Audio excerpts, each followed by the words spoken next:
how to easily remove status from the WhatsApp. If you have posted any photos or videos on your WhatsApp but now want to delete it completely, the method for both the iPhone and Android device are similar. So this video will be helpful for both the Android and iPhone users. Watch the video till the end. Let's get started. First of all, open WhatsApp application.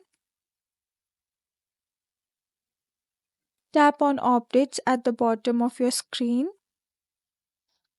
Now, my status will appear at the top of your screen. Tap on my status. Here you can tap on these three dots.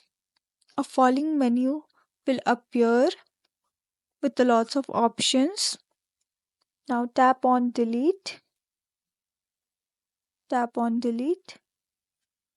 Here the WhatsApp status has been deleted. I hope this video helps you to delete your WhatsApp status. Thank you for joining us in this tutorial.